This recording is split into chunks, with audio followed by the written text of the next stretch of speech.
சமாளிக்கிறது.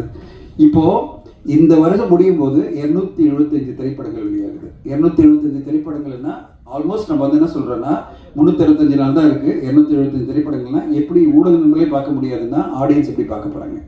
நேற்று வெள்ளிக்கிழமை வெளியான படங்கள் பேர் நான் படிக்கிறேன். ஆரோமலை, அதர்ஸ், வட்டக்கானல், கிறிஸ்டினா கதிர்வேலன், அனல் மழை, வீர தமிழச்சி, பரிசு, நேயமுரு, பகல் கனவு அப்படின்னு 9 திரைப்படங்கள்.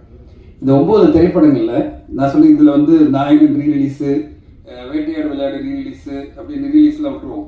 அப்புறம் 11 படம்.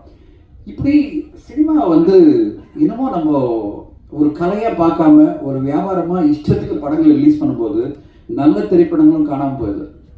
இது நான் மீண்டும் பல மேடைகள் நான் சொல்லிட்டு இருக்கேன். இந்த மாதிரி தயாரிப்பாளர்கள் தினத்தந்தியில் ஃப்ரீயாக விளம்பரம் கொடுக்குறாங்க. ஏதோ ஒரு சின்ன படம் எடுத்துட்டோம், அதை நானே நடிச்சுட்டு அந்த படத்தை எப்படியாவது வெளியில் கொண்டு வந்தோம்னு சொல்லிட்டு ஒரு ஆடு கொடுத்துட்டு இப்போ என்ன ஆகுதுன்னா தினத்தந்தி பேப்பரை பார்க்கும்போதே நம்மளுக்கு இந்த படங்களை பார்க்கணுன்ற ஒரு எண்ணமே உருவாகாம பல விளம்பரங்கள் வந்துட்டு இருக்கு. இதில் நல்ல திரைப்படங்களும் காணாமல் போயிடுது. இந்த பிரச்சனைக்கு என்னன்னா எல்லா ஊர்களையும் படங்கள் எடுக்க ஆரம்பிச்சிட்டாங்க. ஒரு 50 லட்சத்துல டிஜிட்டலில் நீங்கள் படம் எடுத்துடலாம், பெப்சியே இல்லாமல் படம் எடுத்துடலாம் அப்படி ஒரு மனநிலை வந்துருச்சு.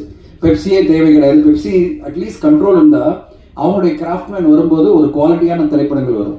ஆனால் அவங்க கிராஃப்ட்மேனே இல்லாமல் அந்தந்த ஊரில் ஏதோ ஒரு கேமரா ஹையர் பண்ணி ஒரு படத்தை எடுத்துட்டு அந்த படத்தையும் நான் தினத்தந்தியில் விளம்பரம் ஃப்ரீயாக கிடைக்குதுன்னு நம்ம படத்தை போடும்போது நான் அவங்களுக்கு குறை சொல்லலை. அவங்களுடைய எந்தூசியாசம் வெல்கம். குறைந்தபட்ச தரமாக அந்தந்த திரைப்படங்கள் பேசப்படுற படமாக இருக்கும்போது திரைப்படங்கள் மேலே மரியாதை அதிகரிக்கும். அப்படி இல்லாமல் நான் எனக்கு தெரிஞ்ச ஒரு கலையை வச்சு நான் ஒரு படத்தை எடுத்துட்டேன், அதை விளம்பரமும் பண்ணிட்டேன், போஸ்டர் ஒட்டிட்டேன். இது பிறகு பார்த்தா பார்க்க போனோம்னா ஃபர்ஸ்ட் பத்திரிகையாளர் மத்தியில் ஒரு அவசரம் வந்துடுது. இந்த படங்கள்லாம் யார் ப்ரெஸ் மீட் ஷோவில் பார்ப்பாங்கன்னு. அடுத்ததாக ஆடியன்ஸ் மத்தியில் அதை விட அதிகமாக வந்துடுது. இதில் நல்ல திரைப்படங்களும் காணாமல் போயிடுது. நல்லதாக ஒரு திரைப்படம் வரும். ஒரு 4 படம் வந்ததுன்னா வாரத்தில் அட்லீஸ்ட் அந்த 4 திரைப்படங்கள் மேலே உங்களுக்கு அட்டென்ஷன் இருக்கும். நீங்களும் அதுக்கு ரிவ்யூ பண்ண முடியும். நீங்களும் அதை சரியான முறையில் கொண்டு போய் மக்கள்கிட்ட செலுத்த முடியும், அதாவது சேர்க்க முடியும். அதை ஆடியன்ஸும் ஓரளவு இந்த வாரம் 4 படத்தில் இந்த படம் நல்லா இருக்கா, 2 படம் நல்லா இருக்கா, நான் போய் பார்க்கலாம்னு நினைக்க முடியும். அப்படி ஒரு நல்ல படமா ஹரீஸ்வரி இந்த படத்தை வெள்ளைக்குதிரை எடுத்திருக்காரு. ஏன்னா வரும்போது அவருக்கே தெரியாது. திடீர்னு பார்த்தீங்கன்னா முதல்ல ஆரம்பிக்கும் போது 3 படம் தான் இருக்கும் வாரத்தில். அடுத்த வாரம் அவர் போடும்போது ரிலீஸ் டேட்டு திடீர்னு பார்த்தீங்கன்னா அந்த ஃப்ரைடே பார்த்தீங்கன்னா 9 படம் இருக்கும். இதுதான் தமிழ் சினிமாவுடைய மிகப்பெரிய ஒரு சாபக்கேடு நான் பார்க்குறேன்.